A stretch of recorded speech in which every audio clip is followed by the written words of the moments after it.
Shalom Bapak Ibu Saudara, kita berjumpa kembali hari ini, hari Sabtu, tanggal 8 Agustus 2026. Mari kita memulai dengan berdoa terlebih dahulu.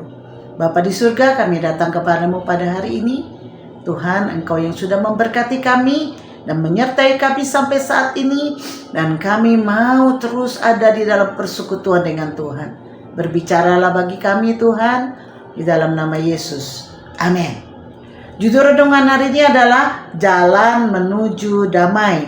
Diambil dari Kolose pasal 1 ayat 15 sampai 23, serta Lukas pasal 19 ayat 41 sampai 42. Pembacaan Alkitab 1 tahun diambil dari kitab Mazmur pasal 68 sampai 69 dan Kisah Para Rasul pasal 24. Saya berharap saudara-saudara sudah membacanya terlebih dahulu. Saya akan bacakan Lukas 19 ayat 41 sampai 42. Dan ketika Yesus telah dekat dan melihat kota itu, ia menangisinya. Katanya, "Wahai, betapa baiknya jika pada hari ini juga engkau mengerti apa yang perlu untuk damai sejahteramu. Tetapi sekarang hal itu tersembunyi bagi matamu." Kolose 1 ayat 15 sampai 23. Saya akan baca mulai ayat 19 sampai 23. Karena seluruh kepenuhan Allah berkenan diam di dalam Dia, dan oleh Dialah Ia memperdamaikan segala sesuatu dengan dirinya, baik yang ada di bumi maupun yang ada di surga, sesudah Ia mengadakan pendamaian oleh darah salib Kristus. Juga kamu yang dahulu hidup jauh dari Allah dan yang memusuhinya dalam hati dan pikiran, seperti yang nyata dari perbuatanmu yang jahat, sekarang diperdamaikannya di dalam tubuh jasmani Kristus oleh kematiannya, untuk menempatkan kamu kudus dan tak bercela dan tak bercacat di hadapannya. Sebab itu kamu harus bertekun dalam iman, tetap teguh dan tidak bergoncang, dan jangan mau digeser dari pengharapan Injil yang telah kamu dengar dan yang telah dikabarkan di seluruh alam di bawah langit, dan yang aku ini Paulus telah menjadi pelayannya. Bapak Ibu Saudara, salah satu karakter buah roh adalah damai sejahtera atau eirene dalam bahasa Yunani. Semua orang mendambakan memiliki damai di hati. Namun sayangnya mereka tidak mengetahui bagaimana memperoleh damai tersebut. Damai adalah keadaan yang tentram, tenang, serta tidak ada permusuhan atau perang. Itu menurut Kamus Besar Bahasa Indonesia. Keadaan damai yang sebenarnya bukan tergantung dari eksternal atau situasi sekitar, melainkan tergantung dari hati yang tenang dan tentram meski di tengah kekacauan. Di tengah dunia yang penuh dengan kejahatan, kita memerlukan kedamaian yang membuat kita bisa tenang dan tidak dikuasai oleh ketakutan.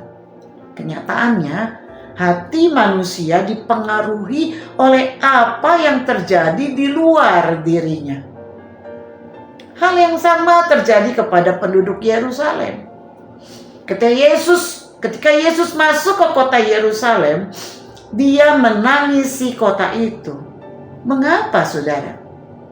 Karena Yesus tahu bahwa mereka sebetulnya menginginkan damai, tetapi mereka berpikir bahwa mereka bisa damai jika bangsanya tidak lagi di bawah kekuasaan Romawi.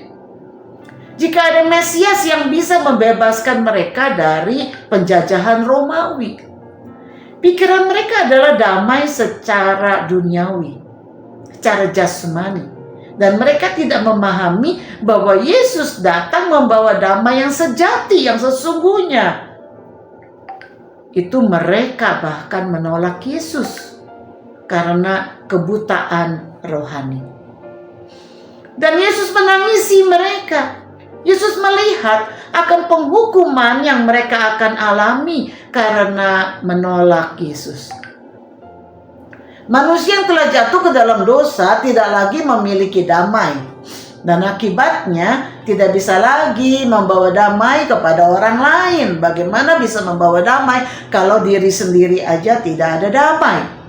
Sebab itu perselisihan demi perselisihan terjadi, baik mulai skala kecil, mulai dari pribadi kepada pribadi lainnya, sampai skala besar, bangsa melawan bangsa.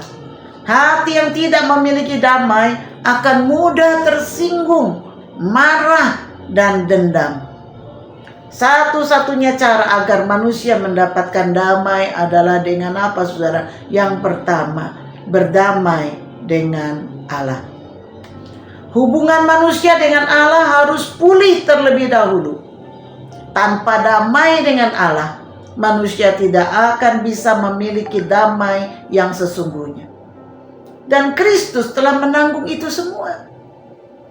Ia telah memperdamaikan manusia dengan Allah melalui kematiannya. Kolose 1 ayat 22. Dengan menerima Kristus Yesus, kita menerima pendamaian dengan Allah. Dan Allah memandang kita sebagai yang telah dibenarkan oleh darah Kristus Yesus. Yang kedua, saudara, berdamai dengan diri sendiri. Setelah kita menerima damai dengan Sang Pencipta, maka kita bisa mengalami damai di dalam diri, sehingga kita bisa melihat diri kita sebagai orang yang menerima kasih karunia Allah. Yohanes 14 ayat 27 mengatakan, damai sejahtera ku tinggalkan bagimu. Damai sejahtera ku berikan kepadamu. Dan apa yang kuberikan tidak seperti yang diberikan oleh dunia kepadamu. Janganlah gelisah dan gentar hatimu. Yang ketiga, saudara, baru kita bisa berdamai dengan orang lain. Ketika hati kita penuh dengan damai sejahtera yang diberikan oleh Kristus, maka kita bisa melihat orang lain sebagai ciptaan Allah yang juga dikasihi oleh Allah. Apa perenungan kita hari ini, saudara? Damai yang kita miliki saat ini adalah anugerah dari Tuhan. Mintalah agar hati kita semakin dipenuhi oleh kasih Kristus yang penuh belas kasihan, sehingga kita bisa peduli dan berdoa bagi orang lain yang memerlukan damai, namun tidak tahu jalan untuk memperoleh damai yang sejati itu. Mintalah agar melalui hidup saudara, melalui hidup kita, mereka bisa dituntun untuk mendapatkan jalan menuju damai sejati itu, yakni di dalam Yesus Kristus.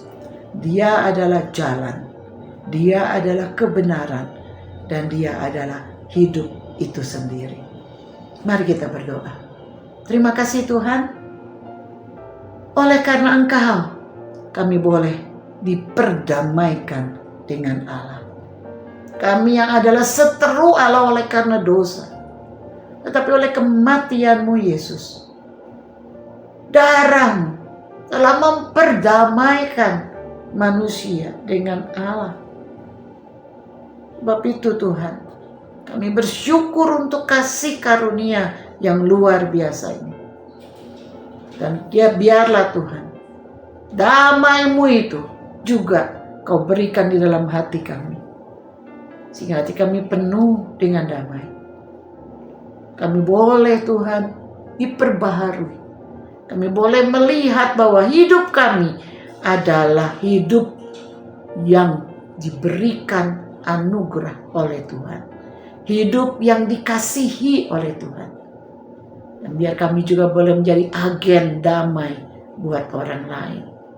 Melalui kami, orang lain boleh dituntun untuk memperoleh damai yang sejati itu di dalam Kristus Yesus. Hamba-Mu saat ini berdoa buat setiap pribadi yang saat ini mungkin mengikuti acara ini dan memerlukan damai itu. Roh Kudus jamah hati mereka di dalam nama Yesus. Biar damai sejahtera Allah turun atas mereka. Terima kasih Tuhan. Dalam nama Yesus kami berdoa dan bersyukur. Amin. Kiranya Tuhan memberkati kita semua. Shalom.